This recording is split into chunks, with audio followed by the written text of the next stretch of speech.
Hoje eu estava vendo um vídeo do governo fazendo propaganda das suas maravilhas que ele estava realizando, como farmácia com vários produtos médicos gratuitos, SUS, pé de meia, vários benefícios que eles estavam dando de graça para o povo. Mas olha só que engraçado, o tom que eles estavam usando é incrível, é como se eles estivessem dando esmola, algo que é deles, como se o Brasil fosse propriedade dos políticos e eles estivessem dando uma esmola, alguma coisa de bom grado, porque eles são bonzinhos e eles estão dando aquilo para as pessoas porque eles são bons.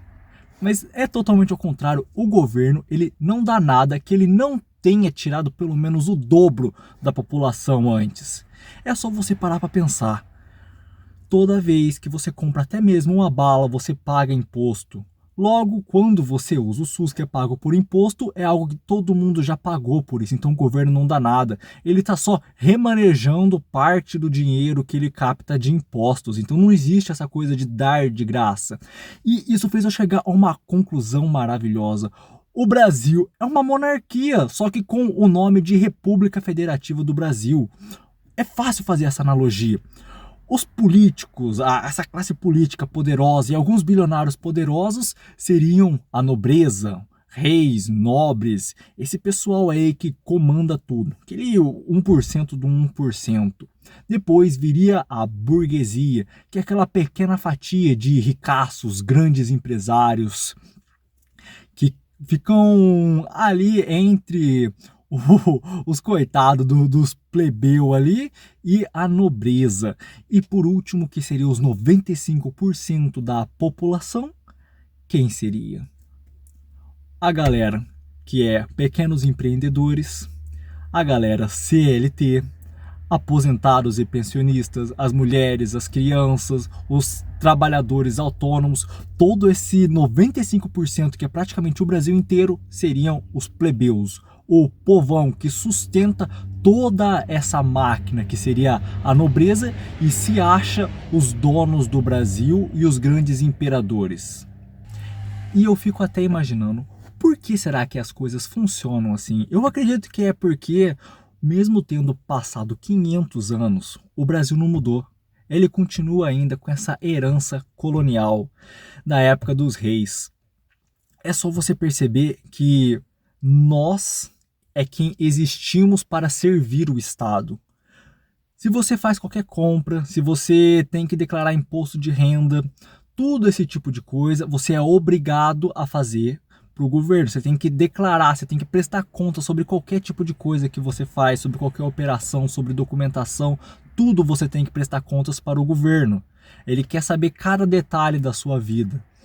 Já o governo, ele pode ter o orçamento secreto dele, ele pode ditar quando vai ter aumento, quando vai ter desconto das coisas que ele gosta, ele vai poder gastar o dinheiro público como bem entender. Tem lá as suas diretrizes, as suas leis, mas em suma, eles gastam como quiser. É uma insanidade esse tipo de coisa. Ao invés do governo, que ele deveria existir para servir o povo, para dar assistência para o povo, é totalmente ao contrário. Nós somos praticamente propriedades do governo, por assim dizer, a grosso modo. E uma das coisas que eu vejo muito que é para embasar isso é que, enquanto muitas pessoas estão comendo, ralando mesmo para conseguir comprar ovo, café, coisas básicas, a gente vê em estados mais extremos que o pessoal tá fazendo fila para pegar osso com restinhos de carne que a gente costuma dar para cachorro. O governo está fazendo licitação para comprar lagosta, gastando verbas de mais de 30 mil para fazer gravata e lenço. Enquanto o deputado, senador, prefeito, eles ganham salários de 30, 40, 50 mil, juízes ganhando mais de 100 mil por mês, o povo ganha aí 1.500, 2.000 reais por mês. Faz algum sentido? O Estado, que deveria ser tipo um funcionário do povo, ganha valores dezenas de vezes maior do que os patrões, que seria o povo. E não estão nem um pouco preocupados. A gente vê que vários escândalos do pessoal é auxílio isso, auxílio aquilo, é viagem de primeira classe, é dinheiro gasto para fazer outros tipos de viagem com tudo pago, seguranças particular, carros de luxo. O governo gasta como se eles fossem os reis desse país, enquanto o povo está se lascando e só sofrendo. E as consequências disso estão cada vez mais claras. É só você olhar a extrema desigualdade que está acontecendo com a população. A gente está vendo cada vez, por exemplo, a classe média está praticamente desaparecendo. Ou você tem essa classe gigantesca de políticos e amigos do rei, que serão pessoas ligadas aos políticos, ganhando muito bem, muito dinheiro, enquanto a população está cada vez mais pobre e mais lascada. Empresários que não têm nenhum tipo de ligação com pessoas do governo, sofrendo cada vez com taxas, tarifas e vários outros tipos de encargos e complicações para manter os seus negócios e pagar a folha.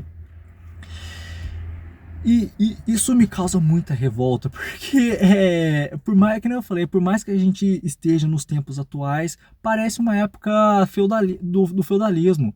Os caras literalmente fazem o que quiser, gastam dinheiro o que quiser e o pessoal continua aceitando isso tranquilo. Outra coisa que é uma consequência muito grave para isso, o real está desvalorizando. A previdência privada, o governo já está o famoso INSS, o governo ele já está tendo que colocar uma grande quantidade, alguns bilhões todo ano ali para conseguir manter as aposentadorias. E o porquê que está acontecendo isso? A taxa de natalidade, que é a quantidade de bebês que nascem no país, está diminuindo no mundo inteiro. E no Brasil isso não é uma exceção. Então o que acontece? Se, por exemplo, tem 10 milhões de pessoas aposentadas, vai ter que ter muito mais do que 10 milhões de pessoas trabalhando, registrado e contribuindo com o INSS para pagar a aposentadoria deles. E com o passar dos anos, o pessoal está ficando mais velho, está se aposentando, só que não está nascendo a quantidade necessária para manter essa pirâmide que é a aposentadoria e o nosso INSS funcionando, porque tem que ter sempre uma quantidade muito maior do que aposentados de pessoas trabalhando e contribuindo. Porque no Brasil tem bastante gente trabalhando no momento, só que muitos são informais, eles nem contribuem para o INSS. Então, daqui a coisa de 10, 20 anos, essa pirâmide vai se inverter, vai ter uma quantidade gigantesca de pessoas para se aposentar e uma quantidade mínima de pessoas pagando o INSS, então não tem como essa conta fechar. Então você já imaginou ter que trabalhar até 70, 80, 90 anos, porque vai ser impossível você sobreviver se ainda existir o INSS aposentadoria. Não tem como, você literalmente vai morrer trabalhando. É uma loucura, uma insanidade o rumo que o Brasil está tomando. E eu não sou nenhum especialista em economia, geopolítica, nem nada do tipo. Mas eu tenho uma visão bem clara que a mudança, para a situação que está no Brasil e no mundo inteiro, ela começa em casa, em cada pessoa. Porque o Brasil, o que é um país, uma cidade, um bairro? São várias famílias. Você tem uma família, o vizinho tem uma família, a cidade tem uma família e isso é uma grande família composta de várias famílias. Logo, se cada família, cada pessoa começar a transformação dentro de casa, com o passar dos anos, a tendência é que o país melhore. Então, a importância que eu vejo é você aprender a ler bons livros, a você cultivar bons valores na sua casa e na sua vida e na sociedade, você aprender a gerir o seu dinheiro, porque hoje o Brasil enfrenta um grave problema que é, além do endividamento público, é o endividamento das pessoas. Milhões, se eu não me engano, mais da metade dos brasileiros estão endividados. Então é muito importante você aprender a gerir o seu dinheiro, aprender a investir, porque como eu disse, daqui a alguns anos provavelmente não vai ter mais aposentadoria, ou se tiver vai ser um valor simbólico. Quem vive, por exemplo, um idoso, como que vai viver com R$1.500? Vários problemas de saúde vai ter, remédio, muita coisa você vai ter que gastar, então R$1.500 não... Tanto que INSS significa isso nunca vai ser o suficiente. Então você tem que aprender a investir o quanto mais cedo. Mas lembre, primeiro você vai ter que arrumar um trabalho, aprender uma profissão decente que vai te proporcionar dinheiro para você aprender também a gerir esse dinheiro e com isso você vai investir já pensando no seu futuro, porque quando você estiver velho, provavelmente não vai ter mais aposentadoria. Por exemplo, eu vou me aposentar daqui a 35 anos no mínimo, porque cada vez eles aumentam mais. Então daqui a 35 anos eu tenho certeza que a situação vai estar bem catastrófica. Então é importante você aprender a investir também. Então é isso, alguns pilares do que eu falo: educação, leitura, você aprender a gerir o seu dinheiro e a investir, bons valores e bons costumes, isso é uma das coisas essenciais, bons valores e bons costumes. A gente vê uma família tradicional era o quê? Um pai, a mãe e os filhos. O pai ali e a mãe trabalhando e gerenciando a casa, ajudando nas contas. Hoje em dia não, a maioria dos lares é pai e mãe separado, pagando 200, 300, 500 conto de pensão, a mãe tendo que ralar, tendo que ir atrás de Bolsa Família, auxílio do governo, periferia. A gente vê que está catastrófico. Então a família tradicional no Brasil hoje é essa bagunça. Então a gente tem que buscar esses valores de novo. Digo, uma família forte, a mãe ali, ó, o pai, todo mundo junto, trabalhando, ensinando o que é correto para os filhos, para não ficar desvirtuando e indo para o lado de bebida, droga, roubo. Tudo isso são coisas que destroem o país. É só você pensar, a mesma pessoa que compra um celular sem nota fiscal, ela pode estar muito bem fazendo receptação, comprando um celular que foi roubado. Logo, é só pensar muito claramente, por que um bandido rouba um celular?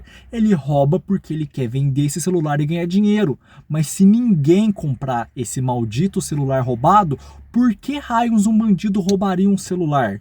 Não tem o porquê. Então, se você também começar a andar direito na sua vida, fazer o máximo possível das coisas corretas e dentro da lei, as coisas lícitas, aos poucos o Brasil vai mudar. E não aceite também na sua vida pessoas que não seguem as pessoas que não fazem as coisas corretas. Não aceite na sua vida pessoas que não seguem a lei, que não fazem as coisas lícitas, as coisas corretas, que não tenham bons valores. Pessoas que se embriagam, bebem álcool e dirigem, estão assumindo o risco de matar. Então literalmente, com uma arma de 1 tonelada praticamente, andando pela rua tentando matar alguém. Essa é a minha visão de quem bebe e dirige. Logo, para mim, essa pessoa é eticamente inferior.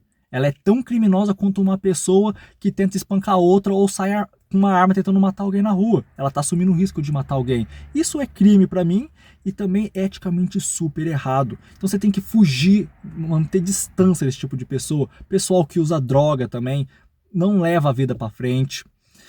E é engraçado que o Brasil é um país cristão.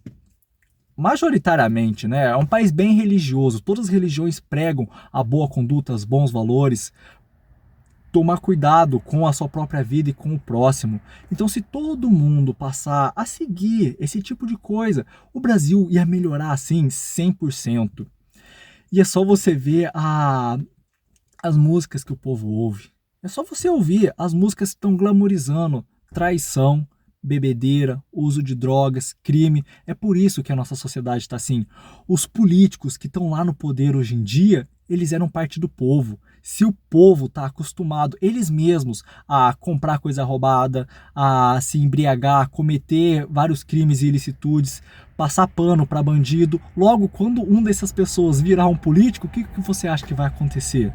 Então, se você apoia o seu amigo beber e dirigir e acabar matando alguém, você é tão errado quanto esse corrupto que está no poder, porque um dia esse cara que é seu amigo, ele pode estar lá, sendo um prefeito, um vereador, um deputado. Então você não pode apoiar esse tipo de coisa. Tem que andar reto na vida. É bem assim que tem que ser.